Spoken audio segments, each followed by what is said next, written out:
K Balendra കഴിഞ്ഞാൽ പിന്നെ രജനിയുടെ ലൈഫിൽ ഏറ്റവും ഇമ്പോർട്ടൻറ്റ് വ്യക്തിത്വം എന്ന് പറഞ്ഞാൽ അത് അമിതാഭ് ബച്ചനാണ്. രജനിയുടെ ഏറ്റവും അടുത്ത ഫ്രണ്ട് എന്ന് വേണമെങ്കിൽ പറയാം. ചിലപ്പോൾ രജനിക്ക് ഇൻഡസ്ട്രിയിലെ ഏറ്റവും ബെസ്റ്റ് ഫ്രണ്ട് എന്ന് പറയുന്നത് കമലിനേക്കാൾ കൂടുതൽ അമിതാഭ് ബച്ചൻ. ശരിയും ബച്ചൻ ഭയങ്കര നമ്മള് ഇപ്പൊ നമ്മൾ പറഞ്ഞതിനകത്ത് നിന്നൊക്കെ ആകെ ഒരു കണക്ഷൻ ഡോൺ സിനിമ 1978 ഡോൺ പടം റീമേക്ക് റൈറ്റ്സ് വാങ്ങിച്ച് ചെയ്തത് രജനിയാണെന്നുള്ളതാണല്ലോ.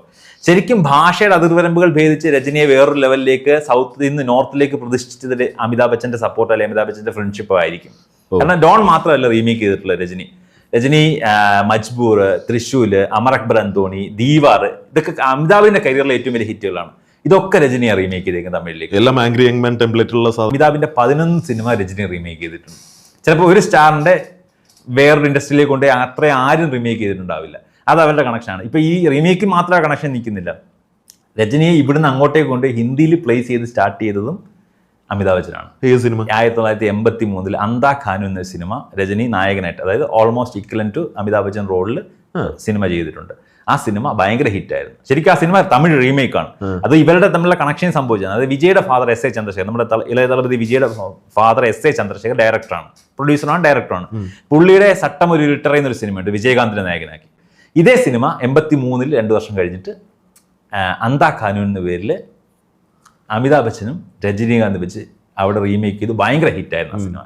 അങ്ങനെ അമിതാഭിന്റെ കൂടെ മാത്രമല്ല 84 തൊട്ടടുത്ത വർഷം ജോൺ ജാനി ജനാർദ്ദൻ എന്ന് പറഞ്ഞാൽ രജനീകാന്ത് നായകനാക്കി രജനീകാന്തിന്റെ സോളോ ഹിന്ദി പടം വന്നു 84.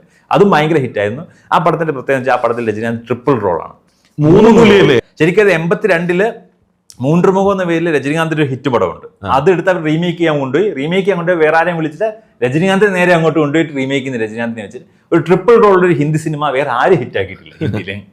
തെലുങ്കിൽ ബാലയ്യ അക്സിഡന്റ് ചെയ്യാറുള്ള പരിപാടി ഇത്. 3 റോളൊക്കെ കൊച്ചുപോലും ഞാൻ തന്നെ. ഈ സാധനം രജനി 84 ചെയ്ത് ഹിറ്റ് ഹിന്ദിയിൽ ഹിറ്റായിരുന്നു. 95 അമീർ ഖാന്റെ കൂടെ ആതങ്ക് എന്ന് പറഞ്ഞ സിനിമ, അതാണ് രജനീകാന്ത് മെയിൻ റോളിൽ വന്ന ലാസ്റ്റ് ഹിന്ദി സിനിമ.